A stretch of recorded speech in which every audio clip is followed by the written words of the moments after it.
And geeks, assemble. I am taking over this time for Will, and don't shake your head like that. I couldn't tell what you were doing on the camera. And so everybody, take off your pants. It's time for Geeks with Wives. And so this time we have Everett's back, which is great. Why don't you introduce yourself? Why don't you introduce yourself first, there, Piper? Why? She's going from best to worst, Casey. Okay. I'm saving the best for last. Oh. Go ahead and introduce yourself. All right, then. I'm Piper. I'm not used to being on this end. I can't ask myself questions. Can I just ask Everett questions? If you don't know who I am, tough shit. Casey. Okay. No, but Everett is back. So, and Casey's here like always, but so This is a bad idea. Piper, best host 2015. Woo! You beg me to host. You say, Casey, when next time Will's gone, I really want to host. I send her a message saying, hey, Will's gone, you're up. And then this happens. All right. In my defense, I didn't know he wasn't going to be here, so I wasn't prepared, and I took a nap. I woke up 2 seconds before getting on here. A little delirious. All right. No, okay, for real. All right. Hi. You guys, if you don't say things. I am the comics section and entertainment section editor for Geeks with Wives, and I'm also the host of the Geeks on Screen, the entertainment podcast. And I'm back. Yay! Woo! I'm Casey, and I'm the editor in chief of Geeks with Wives, and I do and host this podcast on occasion. Now, get to who's important, because nobody cares about me or Everett or you. Well, I was just trying to do it the way you guys do it. Jeez. But our super awesome guest is Landry Walker. I really hope I said that right. Yeah, very good. All right, awesome. And he is here to talk about Danger Club, but can also talk about whatever he wants because he's the guest. So, first, tell us your origin story. My origin story as in comic book origin story? I know I got into comic books. Yeah, like or your the source of my origin powers, story. or well, I definitely want to know that. Yeah, if you have powers, tragedy. Don't bury the lead. If you have powers, go with that one. If you ask Eric Jones, the artist of Danger Club, and and we've been collaborating together for over 20 years. My superpower is that I find money.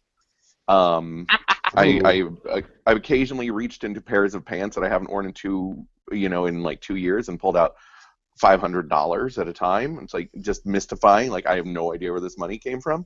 Are these your own pants or other people's pants? These were my pants that I had decided to throw away along with a whole bunch of other clothes. They sat in a box in my old car that sat in the driveway at a different house for 2 years. It was finally returned to me. I was throwing everything away. We were very broke because, we make comic books, and this is over, this is back in 2000 or so. So we were especially broke. And some change fell, and I thought, oh, hey, I better check all the pockets because any of this change is really important right now. And I pulled out $500, and we had steak. Whoa. It was awesome. Yeah. Nice. I like steak. And you were just, like, you... It's just money. I've been very lucky when, like last WonderCon, my wife and I were walking through this empty parking lot, not a soul to be seen. And I look down, and there's a pile of money on the ground, and I find money, so I can't complain about that. That's a wonderful talent. We looked around; there was no It's just money. It's okay, so we took it. It felt like a trap. You need this power. It really did. I mean, I was looking for some kind of cage to drop. Yeah. I would have thought your superpower was hating children. Oh, no, I'm good at that one too. Oh. All right. Now tell us your comic book origin story. How I got into comic books? Yeah. God, I don't know. I've been doing comics since I'd say 1991 or so. Again, Eric Jones, artist of Danger Club, we've been friends for a long time. We were about 19 years old, and we decided he would draw and I would write, and I wrote these really awful scripts, and we kind of entered into the comic book. Actually, the first comic we put together, an 8-page comic, it was awful, and we took it to Matt Wagner at WonderCon when it was in Oakland and showed it to him, and he just looked at us and laughed. He just laughed in our faces, and it was the kindest thing he could do because it was so awful. Aw. And we left that hurt, crushed, sad, confused, and immediately set about doing comics that weren't terrible. I mean, that night I decided we went into the whole undergroundy autobio kind of comic scene that was kind of going on at the time, and we created a thing for that in that genre. Shortly after, got involved with a small press publishing collective. Well, actually helped found a small press publishing collective called Puppy Toss in Berkeley that included that helped distribute like the work of Adrian Tomine and a lot of other people whose names are completely drawing a blank. At the time, I was working with Ed Brubaker at a comic book store, so that was interesting. And he just finished Purgatory USA, and he was also doing a lot of that same autobio, underground, independent-y stuff. And there was a huge comic book scene at the time in Berkeley, and we kind of spun off from that, did that kind of work for a few years, started doing a book called Little Gloomy in 1998, 1999, got involved with Disney Adventures, ran with that for about 7 years doing creator-owned comics in Disney Adventures magazine called The Little Gloomy Stuff. Got a TV show in Europe, got Supergirl Cosmic Adventures going for DC in 2008. And then did some stuff for DC for a little while, and then started doing some stuff for Image with Danger Club. That's everything I got. See y'all later. And then you're on the now you're on the Capes, Geeks With Wives and Capes podcast. Life complete. Yeah. Comics. I guess one thing I wanted to ask, because it's one thing that you didn't mention, it's your newest comic. I've actually read Red Lanterns. Oh, I forgot. How did you get on that? Yeah. How did you get on the final 3 issues of that? They just asked. They approached. Yeah, they came to Awesome. me. They emailed me and said, "Hey, do you want to do Red Lanterns?" I said, "Sure." Hell yeah. Okay. It's funny because I actually pitched back in the 90s the whole idea of multicolored lanterns, about red lanterns, blue lanterns, because DC already had clearly a direction with a lot of that, and I was told that is not how lantern rings work. There are only green and the yellow from Quard. There are no other, the Zamorans, I don't even know how to pronounce that. Zamorians? Yeah, Zamorians. How did they, what did they say about the Star Sapphire? Well, they said that those aren't lanterns and they don't use rings. I was thinking of there were a lot of similarities with stuff they did later, by total coincidental kind of similarities, because it's superficial. It's amazing. It's amazing that no one created multicolored lanterns decades ago. That we haven't seen this for decades. So I was really excited to get to go into that because I had a lot of ideas on just talking about how lantern rings work that I had never gotten to explore, that this gave me a chance to explore. It got the kind of scratch and itch I'd thrown away almost 20 years ago now, I guess. Yeah. 15, maybe 15. It's probably 15. Do you have a lot of rage built up inside you? Is that why you're a good fit for Red Lanterns? A lot of my friends said it was very appropriate. Yeah. I'll tell you, there's it's interesting. Guy Gardner, I mentioned the old autobio comic stuff, and I actually kind of went back into those kind of characters' headspace, and there's a lot of my old comics from 1992, 1993, autobiographical stuff that I filtered into. First time I've done autobiographical stuff since then. a good chunk of the Secret Origins 11 is actually autobiographical. That I gave to Guy Gardner as some of my own childhood. And just certain little elements I filtered in. It was fun. Yeah, I really liked where you took that character. I think just after the whole God's Head thing, and you kind of grounded the character and brought him back to Earth, and gave him, like, you only had 3 issues, so I'm sure you're thinking, well, it's like half an arc. What can I do? And so it's almost like a Walking Dead style, like, rage zombies that he has to absorb all their rage and bring it into himself. And yeah, I really enjoyed the monologue, the internal monologue he had. It was fun. It was fun to write. It was a little bit therapeutic. Now, the interesting thing on that.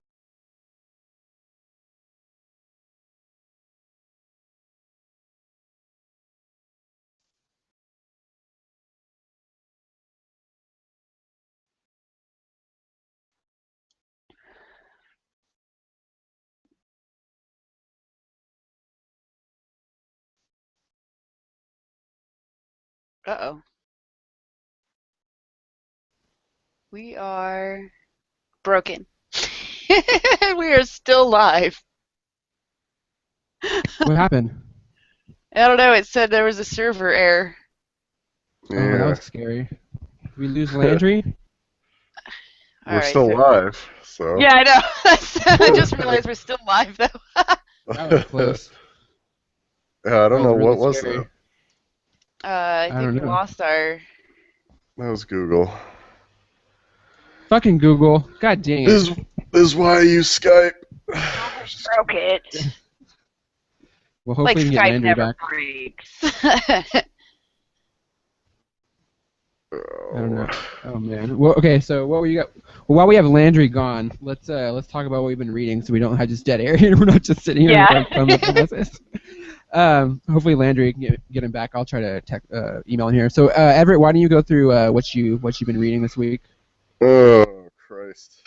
I read Amazing Spider-Man number 17, which was pretty good. One of the reasons I'm going to go on a rant, because one of the reasons I read that one and then I'm talking about that one is because, I don't know, you might have seen in our comics chat that I feel like everything in the comics right now is tied to an event. And Amazing Spider-Man 17, is it 17? Yeah, 17. It wasn't as tied to the events, since it just got out of one that all the other ones are, so I kind of enjoyed that.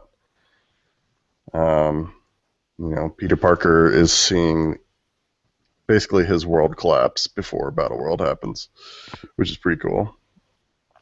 Is it like last issue, or it's kind of just another like good old Spider-Man comic? Oh no, this is straight up, like, they had the reveal of the Ghost coming in last issue, and this issue Ghost is just totally screwing Parker Industries, or is it Parker Industries? Yeah, Parker Industries over. Yeah. And so, in they have like their little Black Cat like mini comic in the back, which is pretty cool too, that I'm enjoying. I'm not sure where she's going to fit in, because since Battle World and all that stuff's happening, it's like Black Cat, they're kind of building her up to be like this new badass Kingpin. But I feel like, they're just going to build it up, and then Battle World's going to happen, and then shit will be different on the other end. So I don't know where they're going to take that. I read Cyclops number 12, which was I was a little disappointed with. Oh, there's Landry. I can always come back. I was here the whole. I could actually hear you and see everything. I didn't know I was a ghost until I started hearing. That's so weird. That's so sad. Yeah, we Felt can a come little- back. We can come back to what I was saying. I had a panic moment for a second there. Yeah, me too. Sorry, Landry. Try to pick up where you left off before we were interrupted by Google and their shitty technology. I was talking about Red Lanterns, what I was told I couldn't do, what I was told I couldn't kill Guy Gardner. and I was told I couldn't use anyone except Guy Gardner. I couldn't use any other lanterns. I couldn't use any other heroes. I couldn't use any other villains. So I've got Guy Gardner and no enemy that he's historically ever encountered, no support, no anything. And there was got his sister and the first in there. yeah, I got his sister in there. That was then they were happy with that. They were like, oh, that's great. I'm like, cool. They told me one rule is you can't kill Guy Gardner. So the first thing I tried to do is kill Guy Gardner, and they said no.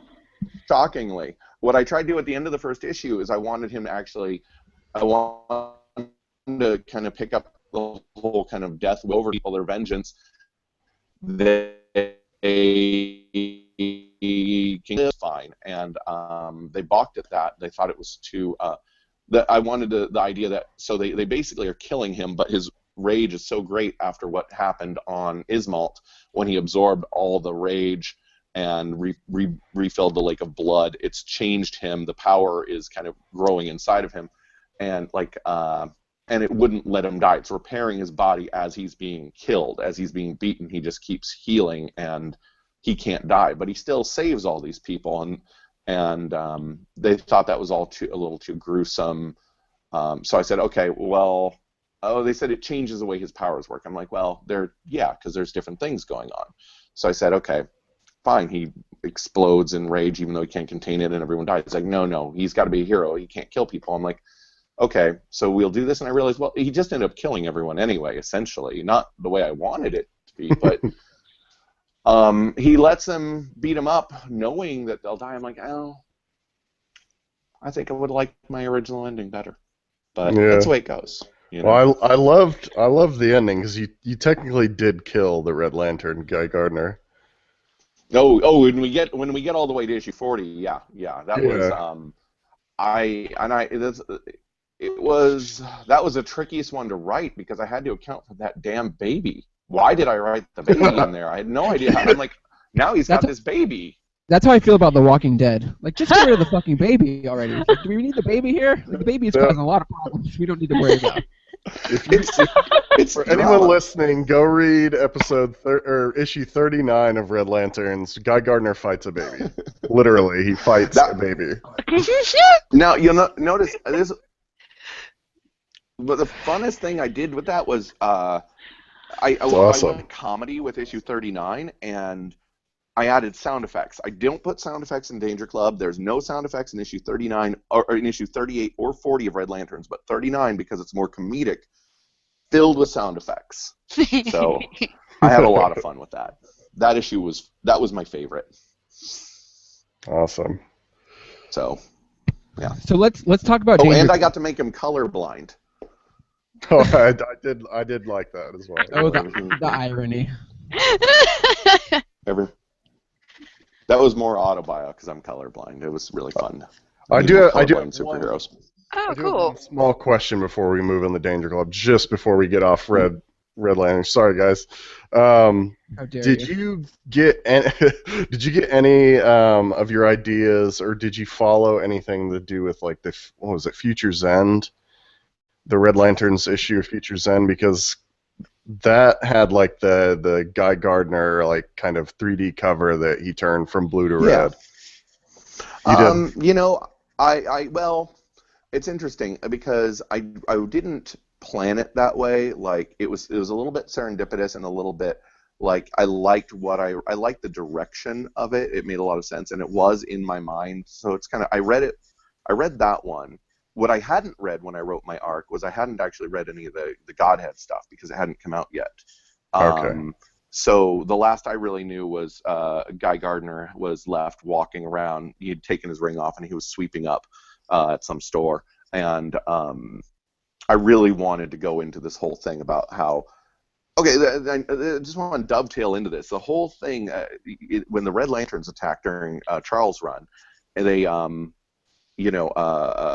they blew up the Eiffel Tower, they blow up pyramids, they blow up dozens of city blocks all over the country. They're killing people right and left, enough to make people so angry they could become Red Lanterns. And I'm like, this is just there's got to be some impact from this, and I really wanted to follow up with that. There's no, it's as if 20 September 11th happened all at once, and of course DC time, and we just go, oh, okay, well the heroes won, so resets all of the citizens. No one really died because they don't matter. I'm like, I wanted to touch on that, But there was some awareness. There was some intention with the directing towards Blue Lantern concept. Of course, Guy has a huge path in front of him if he were ever to achieve that. I mean, it's 5 years, right? And we know in Charles' 5 years later run. And I really wanted the whole thing to tie into what Charles did. I didn't want to come in and just, okay, that's great, what he did. Now I'm telling my own Red Lantern story. This is part of an existing narrative. Red Lanterns, when Charles took it over, became a certain kind of book, and I didn't want to do, let's reinvent it for 3 issues. So even though stylistically it may be different, I wanted all to click together. So I actually asked my editor if we could, because they're working on putting the trade together. I think it comes out in July? I don't know, sometime, summer. And I asked, can we run, because they're going to have the 5 years later thing in there. So can we have that run after my story? Can we, instead of in the middle, can we put it as the natural progression? And they said, maybe. They were kind of weird about that. That'd be a cool idea. I'd be down with that. Yeah. It makes sense. But the way the trade department usually works is they just put things in the order they were published. And it's like, but we have a story here. There's a narrative. And we have one that... So those simpletons. And, they may do it. I don't know. I put in a request. So here's hoping. All right. So today, you're talking about Danger Club is your newest. Yes. Well, yes. The newest that, I actually finished writing it a long time ago, and because the first issue came out 3 years ago yesterday, and it's an 8-issue series, so that's a long road. And we worked on it 2 years before anyone saw anything, so it's almost exactly 5 years of my life wrapped up in that book. Oh, wow. No, I just not too terribly long ago read all of them, and I am in love with this story. Oh, good. That makes me happy. Yeah, I know. I really love this story. That's why I'm excited to talk Danger Club. Although it did make me wonder if you hated kids. No, did you read? Have you read my Supergirl book? Have you read Supergirl Cosmic Adventures in the 8th grade? No, but now I kind of want to. So yeah, it's the antithesis of Danger Club.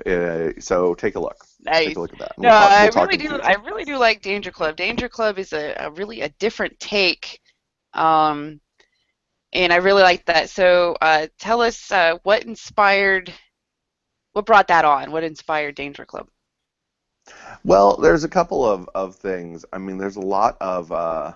One, there's a love of like the George Perez, the Marv Wolfman, George Perez era of Teen Titans was a big influence on me as a kid reading that stuff. There's a lot of elements of kind of the teenage years that me and my friends. A lot of the characters in there are reflective of friends of mine. There's a lot of elements of the kind of late 80s Gilman Street, Berkeley subculture that we kind of grew up in. Who's the friend that shot you in the head?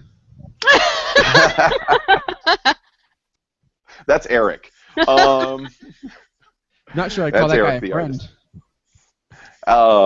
He's okay. He didn't, I got nothing.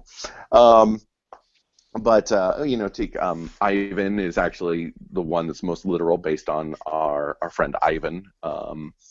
We had a lot of, when we were younger, there were a lot of, it gets dark here, a lot of people we knew who died, some people who were murdered, some people who were killed in accidents. And it was a time when I didn't realize it. Not everyone had that experience growing up. That I think that probably about 10 different people I knew had died either through accident, murder, or suicide by the time I was 19, and it was Oh my kind of God. a rough I think culture. the bigger story here is you're a Black Widow. Yeah, no, there's definitely, I carry the mark of death on me. So, but it was a rough culture that attracted a lot of people with a lot of problems. But you don't know that when you're 14 years old, when you're 15 years old, and you're just hanging out with the people that you are comfortable with. It just it was retroactively, I think a lot of us, the people who came out of that culture, looked back and went, oh, God, like, hanging out in that half burned out building was a bad idea. Um, you know, doing all those things that we did and hang out in bad parts of the city, walking around at 3 o'clock in the morning, bad things happen. But we were all kind of a little bit latchkey kid-like, a little bit like parentless, for lack of a better term. Not that we didn't have parents, but in a lot of cases, absentee parents. And so you see a lot of that reflected in Danger Club, in this culture of children who are raised with no concept of how truly dangerous their life is. I like that with teen sidekicks. I mean, they throw themselves literally into the path of bullets, and their conception of mortality is not the same as an adult's. When Robin jumps off a building, in his head, he's way more immortal than when Batman jumps off a building, because he lacks that same experience and sense of mortality that we gain as we get older. And I wanted to kind of explore that. Yeah, I love the kid. I love the kid vigilante character, and he's such kind of just like, he is like Batman. He's just the Batman kind of mini me. Yeah. Yeah, he made me think of like a Nightwing or Robin. Yeah, I mean, like, he's even more so though, because like he's just so methodical and so like thought out. And like, I love the line where he's like, "My superpower is knowing everything." Like, that was, I love that. That's so cool. So yeah, you can definitely feel that influence there at the Teen Titans, especially as you go through it. Just much more graphic. Yeah. Yeah. And well, also that's the process of your love for mechanized robots, because there's a lot of Voltron influence. It feels like with it's even more so. It comes from Eric, who has a huge collection of 1970s jumbo machinders. And if you look at what we call the retro page on issue 2, we have a whole group of these different giant robots that was actually part of a pitch we created back in the mid 90s, late 90s, for a book that was just going to be about giant robots. So we just repurposed it into part of the backstory of this world. We love ourselves some giant robots. How can you not? I mean, they're giant and they're robot. Yeah, it's a lot of fun, but yeah, it's very dark and very kind of like heady at sometimes too. Especially the fact that you have basically the Captain America figure being the villain of the story. And I thought that was neat. Yeah, it kind of really kind of fucks with you a little bit, because cutting out. I'm cutting out. We're getting a bad signal. Oh, sorry. I live in the boondocks. I have bad internet. But I just love the fact that you made the Captain America guy kind of the villain. I got nothing. I got none of that. It came out like. See, I'm hearing it fine. Oh, maybe your connection. Must be on mine. Yeah, I would believe it. Now I heard that. Yeah, I'm sorry. I'll say it again. I'll just say I love the fact that you made Captain America the villain. Basically, it's kind of a cool thing that kind of fucks with you, especially a guy like me who just loves Captain America. I was like, oh, you're making him the bad guy here.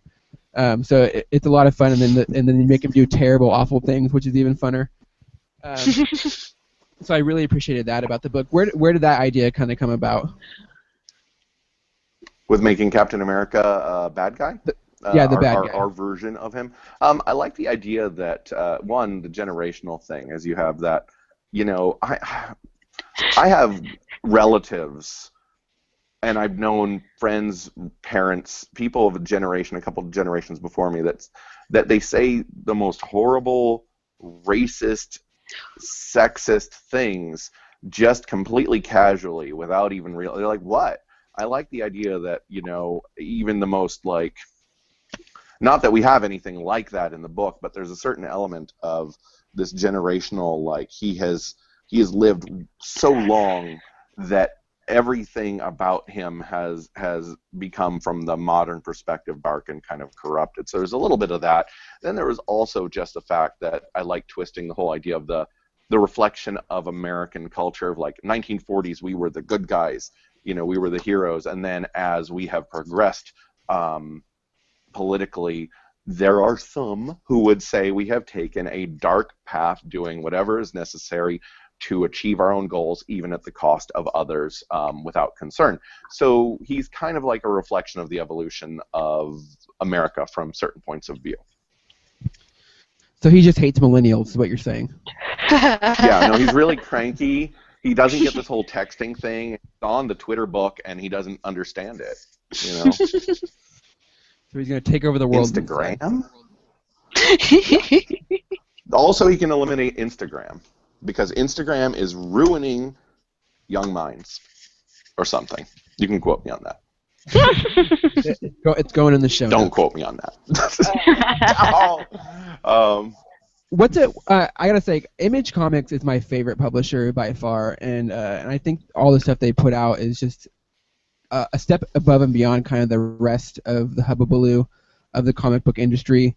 What's it like working for a publisher like that? That kind of just feels like that they're kind of a step above everyone else. Well, I mean, to be honest. Oh, good. What? Huh? Was somebody else going to say something? No, I laughed. Oh, okay. Oh, all right. It comes through a little like robots, so I have to parse it for a second. Am I interrupting?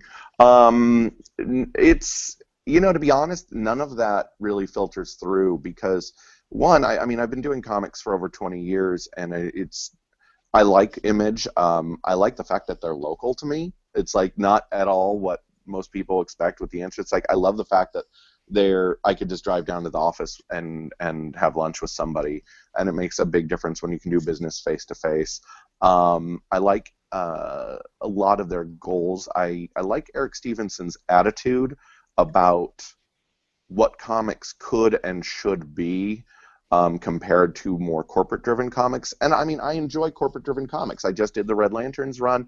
I enjoyed it, but it is a different animal. What I do with Danger Club versus what I do with Red Lanterns, I like both. I like working on both, but they're not the same thing, and that's fine. But general excitement with Image it's interesting, because we actually poke a lot of fun at the history of Image Comics with issue 7 of Danger Club, with the kind of 90s wave of comic books. Because both Eric Jones, artist of Danger Club, which I keep saying and everyone here probably already knows, and I both worked at a comic book store in the early 90s, and that was at the time when Image launched, and we were very much, underground independent comic. We were reading, Peter Bagg, Joe Sacco, stuff like that. So there's a lot of like, what's this? We hate it, bratty kind of behavior. And so we reflect some of those aspects in. So Image is, it's weird to me, because I can't really break away from that. What? These are the guys who put out those books? I don't know. I carry baggage with it.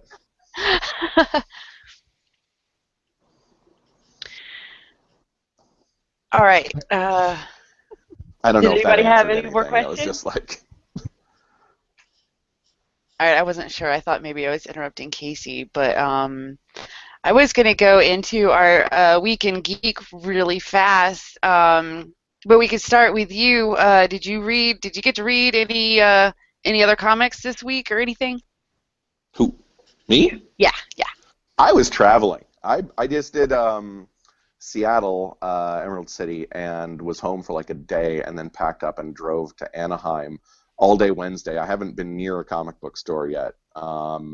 So I'm going to listen to a lot of this. Go, oh yes, quite. There Oh we yes. go. We have some suggestions for you, probably. Good. I like suggestions. And we can I- go back to Everett, since he was going, and he can finish his Week in Geek. Yeah, so I was just pretty much bitching about how everything's tied into an event, and one of my absolute favorite comics that Marvel is putting out was the Cyclops, Young Cyclops in Space comic. They just ended that run on issue number 12, and they ended it by tying it into the Black Vortex event, which I'm not really into that event. Like, I'm a huge cosmic universe guy, but I don't know, I just can't get into this one, and it It's kind of so ends. big. Like I feel like they made it too big. Like it's like 12 Yeah, issues. It spans across like 5 different like comic series. I don't know, yeah, it's crazy. it's It's hard to yeah, keep like track of. it's like find out what happens next on Captain Marvel number 14 or something, and I'm just Yeah. like, oh Christ, now I have to read Captain Marvel, like I don't know. But yeah, that was okay. Did read the Guardians of the Galaxy team up number 4, which was kind of cool. It was Gamora and She-Hulk, the two green ladies of Marvel, and it was fun to read them. Let's see, what was it? I think Avengers number 43 came out. I picked it up and flipped through it, but again, it's one of those that, like, if you read from 42 to 43, it's like a billion comics have happened in between. So I've got to figure out how I'm going to catch up on that. Can I just say how much I don't like the art in Cyclops number 12? Ugh. It wasn't as good as it has been the rest of the series. Like, I feel like they did Cyclops really, really, really well all the way up to number 12, and then they were just like, they handed the last issue to the people that are working that event. Like, I didn't give it that great of a review. Well, I didn't review it, but I personally didn't give it that high of a score. I would have gave it like a 5. In your mind, you're like, this book's a 6. Yeah, right. Yeah, but I don't know. That's and then the last thing I read from Marvel was Inhumans number 0, which was amazing. The art was Yeah. incredible. The art, Steve McNiven is so fucking good. I could just Yeah, read anything that guy draws. It's so amazing. And then you put Black Bolt in there and get to see his powers yeah, like in full force. So it's so good. yeah. They had like that one tiny panel of Black Bolt's mouth open, and it had like the energy, and then right in the middle of it, it just said real small goodbye. I was just like, man, that was just a gorgeous little panel. But yeah, He's so badass. He's gonna be such a cool character to finally bring to life, like in live action. he's one of my favorites. He's definitely one of my favorites. So I'm excited. I'm excited about the Uncanny Inhumans comic. And I flipped through Convergence. I really, like I said in Ugh. chat here, like Red Lanterns is the only book I've been following. I'm going back and I'm trying to read New Guardians and Sinestro, but Red Lanterns is the only one that I followed all the way through, and so I have no clue what's happening in Convergence. So I really don't. I don't know what they're doing there. So I read Convergence and it is some heady shit, man. It feels like very like Infinite Crisis again. Like it's super heady. yeah. Like Oh, I this is love. happening on this, and there's a million Brainiacs, and this is why it's crazy. I love the comic. Like each page was a different version of Brainiac and Superman fighting. Like literally each page was a different art style that they've given Brainiac, and it was really cool. The I just, like I said, I had no clue what was going on, but I enjoyed the comic. the animated series one shows up at some point. It's really Yeah, yeah, fun. yeah. And then I picked up Rage of Ultron and Ultron Forever number 1. I haven't read them yet, but oh well. And then I watched. I guess I'll talk about them here. Since I do an entertainment podcast tonight for me. I won't talk about too much, but since I try not to mention Arrow and Flash all the time on that show because otherwise I would. Both episodes of Arrow and Flash this week were incredible. They're just so good. I'm caught up on. Yeah, man, they really had some revelations in The Flash this week that made the story so much clearer. Mm-hmm. As soon as he pulled off his mask in that first scene, I was like, oh, we're going to have a body snatcher situation here. Well, I kind of just like, whenever he pulled off the mask and it wasn't what's his face, I was just like, holy crap, okay, this is finally getting somewhere, I'm not going to spoil it for the people that haven't seen it, but it's really getting good. Arrow, Mm-hmm. like every week I try and balance which one was better, because last week it was definitely Arrow, the week before it was definitely Flash. I think this week's a little too close to call. They're both so good. They're both Yeah. really, really good. I haven't seen So Arrow good. yet, but I feel like I'm really disappointed because every like promotional shot or every like preview we see like gives away Arrow, like the ending of the Arrow season and what's gonna happen. Yeah. So I feel like I know what's gonna happen already, and they're being Well- kind of heavy-handed too with the Raw stuff. I feel like they're like, hey, Yeah. Well, they just That's the only released thing. like. I was just gonna say they just released the last 5 episodes like teaser, and yeah, it spoils it like completely. I'm not sure if they're even trying to hide that he becomes God. I haven't watched the teaser. I never watch teasers or trailers. They just ruin things. Okay. Oh, I try to avoid. I just watched it because the thumbnail for the video is Elicity, so I'm on Team Elicity. Team Elicity, get out of here. Still a better love story than Twilight. Oh, duh.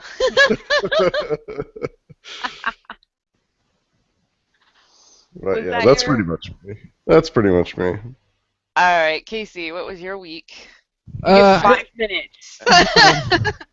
I got 9 comics this week, but no, I didn't read all of them yet, so I'm not even gonna talk about that many. Basically, all I read this week was I read Inhumans, which I just love the art and Everett talked about it. The action is amazing, and to see watching Black Bolt just kind of run through like fodder is so much fun, and just seeing him use his powers is so much fun. I just love that character so much, and that for me is like a perfect comic book because I could just seriously just watch, no words, no nothing. I could just watch Black Bolt just go through just armies of people and bad guys and just have them mow shit down. It's so cool. So that's that. And then yeah, Steve McNiven's art is not to be missed. I also read Convergence, and it's like Everett said, it's basically like it sets up DC's next event, Convergence, and it's like the origin story for the villain of that book. But it has this cool like moment where it's like, oh, here's every Brainiac ever, and this is why they're all here, and it's kind of crazy. But at the same time, it's super like confusing and like very heady. Like you had to kind of like, I had to read it a couple times to understand what was going on until the very end. So, what were you gonna say, Landry? Sorry. Do they have 1990s Milton Fine stage magician Brainiac in it? Oh, I guarantee it. Like I feel like God, I love that Brainiac. Yeah, I feel like every single one of them were in here. I'm pretty sure they did. I think I remember him because they had like the real old-fashioned looking ones, and he was probably one of them as well. He'd be the one with the twirly mustache and yeah. I'm trying to look right now. That one was great. I think it was John Byrne created that one. It was a good one. I see one with a Fu Manchu, but no It's gotta be twirly him. mustache. Yeah, it probably. They is. may have gone Fu Manchu with it, but it used to be twirly. It used to be all because he was a stage magician that Brainiac possessed and took over the mind of, and then dyed the body green and experimented on to make him Kaluan before Brainiac was a robot again. Yeah. I think that must be him because he looks very magician-like. He's wearing like a big black cloak and stuff. But yeah, I love God, Brainiac. yeah, that's got to be him. Yeah, I love Brainiac. He's one of my favorite characters, and just because I love the like idea of like sentient, like technology, like a sentient internet basically that's like collecting. He's like the ultimate comic book collector. Like I just love that idea because if I was a supervillain, that's what I would do. Is I just go around and like oh cool, I want this person from this like planet, and I just collect stuff and make my own zoo. I know that's terrible. I'm a terrible person, but that's what I would do. So I really love Brainiac, and whenever he shows up, I tend to kind of gravitate toward that. So I'm really looking forward to Convergence, but again, I'm not ready for another DC reboot, and I'm not really into that much, and I don't know why it needs to happen, but apparently they feel like it does. So that's their call, not on me. Also, I talk about this book a lot, but I feel like it deserves getting talked about. Southern Bastards is just such a fantastic story and such great storytelling, and for a guy who doesn't watch football, who's not from the South, who has no connection or ties or any reason to like that book, I just love it, and it's always the first book I read whenever it comes out or whenever I get the copy in. So I can't stress enough how much everyone just needs to be reading Southern Bastards and how well that story is being crafted and how like character driven and how much it's not fun, but it's just like it's like a good like AMC show. Like I feel like it's like the Breaking Bad of comic books.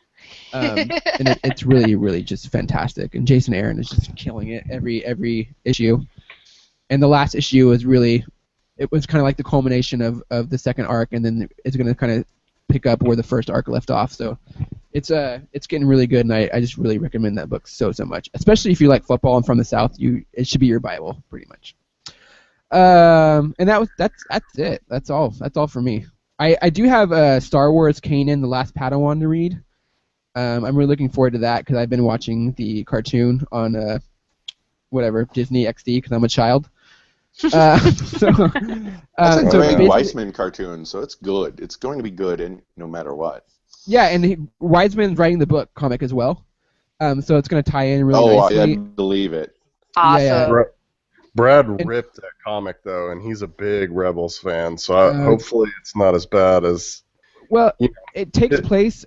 It takes place right at the end of the Clone War. Okay. I don't know. I can see why people wouldn't like it, maybe because it ties into that kind of weird moment for them. But I don't know. The art's really good. I really like the show, and I don't think I'll hate this book for any reason. It has a lot of like very like samurai, like old school like teacher student imagery. That's really nice. So when I was flipping through it, so I'm looking forward to it. But yeah, Brad was really critical of it. Although he did give Flash last week a 1, which is ridiculous. Oh, jeez. I was like, how could you give episode the one before that a 10 and then the next one a 1, Brad? You're crazy. It wasn't a good episode, but I wouldn't have went with 1. Yeah, no, 1. Oh. The only time you should give a 1 to a TV show is if it like cuts out in the middle of like the episode. Like that's probably a reason. Or if it's a flashback episode, those can have 1s. Yeah. So that's all I read this week, and then I'm with Everett. Flash has just been stellar. It's been an amazing thing, and I'm really looking forward to the kind of end of Arrow, and then I'm really looking forward to the now, like I guess they should just end up calling it like Justice League America show, right? The like Flash, Arrow crossover. Oh yeah, the crossover spin-off. Yeah, and they've cast Hot Girl now. Yeah. I'm so excited about that. Yeah. And Firestorm's going to be on it. So I guarantee you that show is going to be called Justice League America. I guarantee you. Or Justice League United or something of that nature. Because there's like you're not going to call it Flash Arrow, like you know what I mean? It's not going to be called the Flash and Arrow. They'll make it something like they could call it Flash Arrow spinoff, and it would still do just as well. Yeah. As Flash and Arrow. If they call it that, I will die. They could though. So that's pretty much it for me. I know I really slacked this week on the reading, but I don't know what to tell you guys. I'm sorry. I read something. I haven't read anything at all. I powered through Danger Club. That's why I was reading Danger Club every night, mostly, just because I couldn't put it down. So that's what I got for you guys. Piper, what did you read this week? I read all of Danger Club. I can't hear anything. I'm back to nothing. Well, shoot. And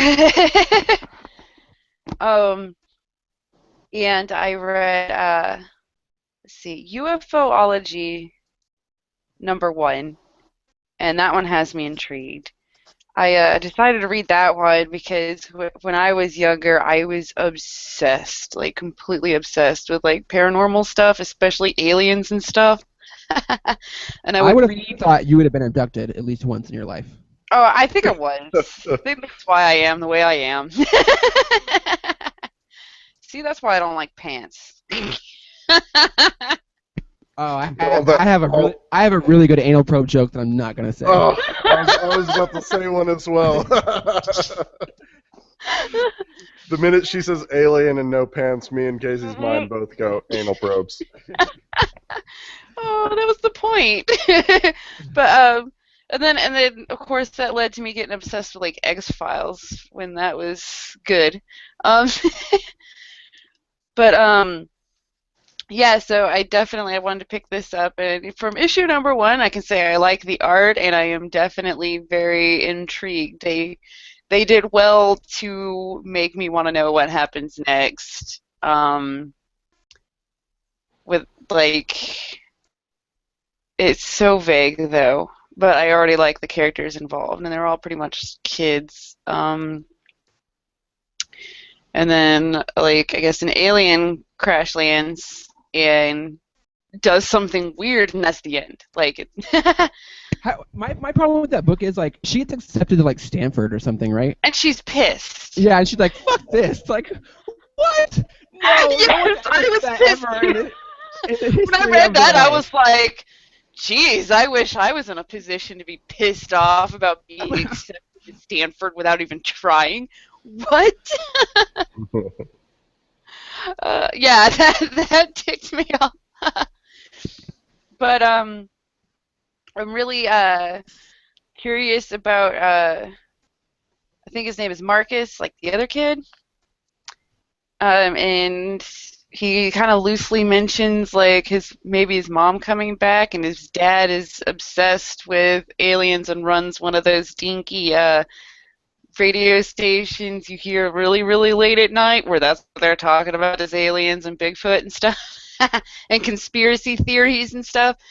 So, like, I really want to know what that's about. I'm definitely super curious, and I want to know what happened to you. I can't remember the girl's name. I just call her the Stanford stuck up. um, I would have killed my family dog to go to Stanford. I can't believe she was like, no, I'm not yeah, going.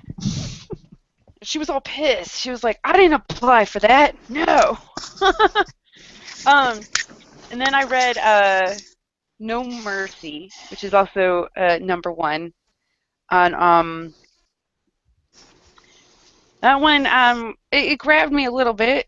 I think it's grabbed me enough to want to go along a little bit. It's a bunch of stereotypical college kids, I would say, a lot of hipsters, um, and they all signed up so it'll look good on a resume. They signed up to go build a school in Mexico, and they end up on this really crappy bus, and the really crappy bus uh, like drives off a cliff and crashes, and right now there's chaos, and there's coyotes, and there's a nun like losing her mind. And and the nuns, oh, what was it, like uncle by marriage or something like that? uh I think he's one of the casualties, and they just found out that he was like smuggling cocaine on the bus. Um, I'm listening.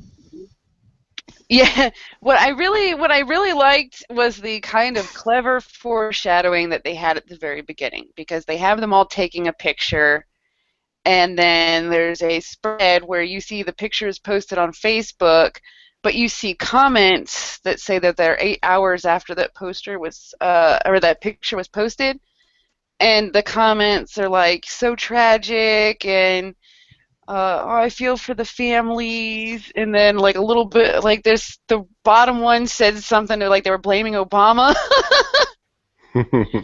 And so I'm like, well, that is some blatant but still clever foreshadowing right there. I liked that. That was neat. I think that's what has me wanting to read more, because I'm like, well, right now most of them are alive, so And you're um, like, how does Obama factor into this? oh, come on, because if you see anything, there's got to be at least one person blaming Obama. Yeah. At least one. It's Mm. not a good I'm, tragedy without it. Like, I'm sure someone tried to blame Obama for Battle World. oh yeah, Well, it is his fault. thanks, Obama. Oh, Everett, can we talk about Convergence again? And are they just is that Battle World but DC? Like it's the same thing, right? From what I understand, like I said, I really don't understand what they're doing, but from what I understand, it sounds exactly the same. Because if you Yeah. go to the back of the book, it like lists all of the books that are coming out during Convergence, and they're like, it's the same idea. They're like this. They're like old like Yeah. DC stories, but they're new. Yeah. It's like really like you guys are totally just copying each other at this point. I know. It's there's just so much reboot kind of crisis fatigue at this point. I mean, they didn't even come up with a new name. They don't even come up with new names with most of this stuff. Do we need another thing called Secret Wars? There was a great Secret Wars. Yeah. Then there was another Secret War, and it's like it's no wonder that the two things. I bet they were completely independently developed. I have no doubt they probably were, because the time frame, the lead-in time to do this stuff is so huge, and the amount of executive decisions that have to be made, and all of that. It's I'm sure it's coincidence, but it says a lot that you have two major companies arriving at the same kind of perspective, the same kind of points of storytelling, independently at the same time. Says maybe we need to do something a little different. I just can't wait to see Captain Carrot and Rodney Rabbit going at it in Convergence. Wait, are they That's what I'm doing that? excited about. Yeah, Are they doing that? Is that real? Yeah, they listed Earth C- and Follywood, California as two of the Earths here. Wait, So it can't be Earth C-. Earth C- is the Just a Lot of Animals, right? Yeah, the funny animals. That's one of the universes that they've listed here. Well, okay, so wait, who's fighting? Because just Earth C- is Just a Lot of Animals with Super Squirrel, Wonder Rabbit, Bat Mouse, and I could go on. I know these all by heart. I buy every copy of Captain Carrot I find. I buy. I have multiple copies of each issue because I feel like I'm rescuing them. But if it's Earth C, Earth C and Earth C- are two very different places. It says Earth C- on the back of Convergence. That's not Captain Carrot then. But there's no Captain. It shows a Captain Carrot comic.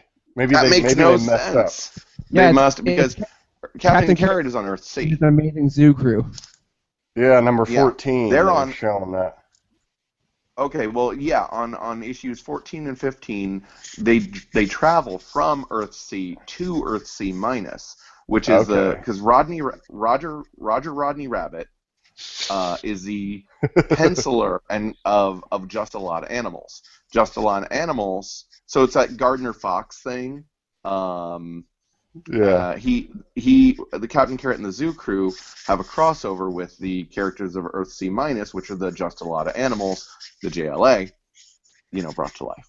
So, if Captain Carrot is now located on Earth C-, I call bullshit on that. That is not right. That is not how it works. Well, let's just see Rodney Rabbit and Green Lambkin go at it then. That'll be cool. There is a separate Captain Carrot comic though, because there's the Follywood, California one. Yeah. So okay. Two separate ones. This is very confusing. Who's doing the Captain Carrot appearance? Who's drawing this stuff? It doesn't say yet. It doesn't say. Yeah, I'm just looking through like the Convergence worlds that they're including in this.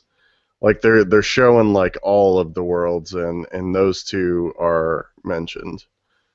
Wow, interesting. Yeah, it's so nuts. It's so weird that they both came to like the same like story conclusion at the same time. Like, oh, we're both gonna do this like battle arena thing when we're all gonna converge these different worlds together, and they're all gonna fight it. I think someone's like bought out both DC and Marvel, and they're just Disney's like behind the scenes. They're like, yes, suck this. Mickey Mouse is behind the scenes like, Speaking of Disney, love it. It makes the whole. Yeah, go for it, Landry. Oh, I was gonna say I love it because it makes the whole commentary of. There's so much of Danger Club. The commentary is about endless reboots and editorial sort of manipulations of these characters' realities. That I'm like, this is perfect. You guys keep doing this. This makes the commentary so much sweeter. Considering when we started this was pre-New 52. So when New 52 started, we're like, hey, great then. And now there's another one. Yeah, you get to double dip. Yeah. Well, I was going to say, speaking of Disney, I just saw that you wrote a bunch of Incredibles comics. Oh yeah, Are tons. those technically canon, or are those like being thrown out now that Marvel is owned by Disney? Are they gonna like? Well, I gotta go back to plug in my phone. Because I'm You definitely cut going out to a go little. back and read. Yeah? I'm definitely going to go back and read your Incredibles comics, but I wanted to know like if you had any like contact with Pixar, like in terms of writing the story. Or Brad Bird. I mean, okay. The short version is I think canon is a lie, and anything we create is canon. The long version is it's totally not canon. Okay. It was. I mean, that's the thing. Like, as soon as there's a new movie, anything we do like that is out the window. Right. The Incredibles was an interesting experiment. It wasn't launched by me. Mark Waid launched it, and he did the first 4 issues, and then brought me on to co-write it with him. So I did the next 8 issues after that. Yeah. I think technically he did 5 because he did the 0 issue, and then I did the next 8 issues. I co-wrote with Mark, and then he left, and I took over from there. But I never got to. I didn't build the world up from the ground I would have necessarily chosen. It's kind of similar in a way to what I did with Red Lanterns, only on a larger scale, which is I'm coming in and working off somebody else's template. And so, but that doesn't really answer your question. The thing is, what happened with The Incredibles is the series was canceled. Boom decided not to publish the last 4 issues. I wrote up to issue 20. They published up to issue 16. 16 was the penultimate chapter where the bad guys were winning. Everything was on the verge of falling apart. The Incredibles were all being pulled apart in different directions. The city had turned on them. The last panel is them slinking off into the sunset with everyone in the city throwing garbage at them. And then it was going to get even darker from there. In the last 4 issues, we're going to get to the point where the heroes rise triumphantly at the end. They never published it because that's when Disney bought Marvel, and boom, decided not to renew their option. They made the choice not to continue for whatever reason. And so I was actually approached recently by another company over the idea of them picking up and finishing it. I'm like, well, I've got the scripts, we've got the art on half of it. We could do it. And they were getting all set to do that. And Pixar said, what is this stuff? I mean, none of the people who worked at Disney and approved that stuff the first time work there anymore. So they're all looking at going, what is this? What is this stuff? We don't know what this stuff is. Why would we be looking at this? So it's never going to happen. The storyline is never going to be finished. So not only is it not, and they said anything we do going forward, Brad Bird wants to be directly involved with. I said, that's fine, but we need to meet with him. And they said, the problem is he's really busy. I'm like, so when would he be free? It's like, not for about 6 months. I'm like, well, then the comic isn't happening. Right.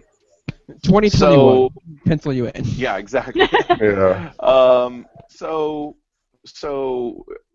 not only is it not going to be canon, it didn't get finished, but what was exciting is I got to create a character for that series that was in a parade at Disneyland as a cardboard cutout that kids could throw things at. So that was awesome. Oh, nice. Oh, that's neat. Yeah. A character named Mesmerella, which I was horrified to discover. I don't recommend Googling Mesmerella because there is so much horrifying porn made of this character. Well, you did your job appropriately then, Landry. Yeah. We need to wrap this up. Yeah. Oh, sorry. No. I was joking. I want to go look at Mesmerella the porn. So. No, I didn't know that there was a specific fetish sort of thing for hypno characters, and this is very much a tickled people's fancy, and because she has 4 arms. She's a redhead with hypnotic powers, and apparently that drove certain people crazy, and it Okay. things I see. can't unsee. I can't unsee. Welcome to the internet. But what was really cool was seeing this character in a Disneyland event of any kind, and they'd bring out the Pixar parade, and the Incredibles would come out, and they'd bring out villains from the Incredibles, and a lot of it was art by Marcio Takara, who was working on the book at the time, in these giant cutouts that kids would throw, beanbags at and knock over. So I'm like, yes, I did something that's in Disneyland. Put that at the top of the resume. Yeah. Yeah. So yeah. Thank you. I'm actually going to have to go soon Yeah, because yeah, I'm at Disneyland, and not literally. I'm at the hotel, and I've you gotta got to go throw beanbags at your beanbags at cardboard Ms. cutout. Morella. No, I got to meet my wife for dinner. We're going to the Blue Bayou, and I will be in trouble if I'm late. Uh-oh. Okay, so let's wrap this up. Yeah. Piper. So we're gonna do our final thoughts, and that is where we do a last minute plug of wherever we want to plug and tell people where you can be found. So Landry, tell people where they can find you. I'm most often on Twitter as opposed to anywhere else, and even that, not a lot. But you can find me on Twitter, Landry Q Walker, at Twitter, at Landry Q Walker, however that works. And I post there more than I do anywhere else. But you can also find me on Facebook, Danger Club Comic, on Facebook, where we talk about Danger Club. And I am, generally easy to find at conventions and the like in the Bay Area and in California region. So yeah, come see me in person. Say hello. Awesome. Everett, where can we find you? You can find me at Everett Gets It on Twitter. I also host the entertainment, movies, and TV podcast for Geeks with Wives. So if you want to watch that, we also record live, but we're on our YouTube channel tomorrow night at 9 p.m. Pacific. And go subscribe and stuff to the YouTube because there's tons of stuff on there. That's pretty much it. All right. And Casey? You can find me at Bad Boy Comics on Twitter or at GWW Capes Crew, which is the official Geeks with Wives and Capes Twitter account. You can also find me at everywhere on geekswithwives.com. I pretty much have my hands in every section, everything, doing as much as I can because I love Geeks with Wives and I love you guys, so I want to make sure that we provide the best and most unique content out there. Opinions wanted, if you will. So make sure you guys are visiting that every day, and like Everett said, make sure you guys are going to YouTube every day and checking out all this stuff. We have so much content going up all the time, it's just hard for me to even keep up with, and it's my job. So I just want to thank Landry so much for coming on. It was such a pleasure to talk with you. We're such a fan of your work, so it was really, really an honor for us to have you on. Thank you so much, sir. Yeah. You may have not heard me. I'm not sure. Yeah, I don't know that face. Piper, where can we find you? Okay. Well, you can find me at FizzGiggity on Twitter. That's where I do a lot of my stuff. Just search for Piper. It's easier, and then you should find at FizzGiggity. I'm also a lot of places on Geeks with Wives. Right now, currently, mostly just writing opinion pieces when I have the time. So generally, I write things that everybody else on the site hates me for, but that's okay. If you want to yell at me for it, you can yell at me in the comments, or you can just yell at me on Twitter. Also, sign my Poison Ivy petition. It's pinned on my Twitter. It's also a couple places on Geeks with Wives, and follow Outside Boxcast. It's a project I'm working on that we're hoping to get off the ground as soon as I graduate. Whew. Oh, and for anybody that did watch Agents of S.H.I.E.L.D., I just want to say, damn right? Okay. These people suck because they didn't watch it yet. Right. Somebody talk to me about Agents of S.H.I.E.L.D., damn it. I All right. So, is that it? Is that everything we needed to say? I think so. I think that's it. Okay. No, Well, wait. Make thank sure, you for- make sure you Whoa. guys are listening to Geeks on Screen podcast Oh and yeah. the House of Cards podcast and Corey's Dungeons and Dragons or Dungeons and Dragons. Is that right? Dungeons and Dragons? Yeah, Am I an it's idiot? Dungeons and Yeah. Dragons. Dungeons and Dragons podcast. And the video game podcast. So we have a whole network of podcasts that you guys need to be listening to. They're all fantastic. They're all worth your time, and there's something for everybody. So make sure you guys are checking those out as well. All right, Piper, close up shop. All right. So yeah, thanks for putting up with me running the train wreck. I still say I did a better job than Casey, though, in my defense. I agree. And okay, so yeah. See, y'all messed me up because you agreed with me. Not used to that. Okay, we will catch you on the geek side.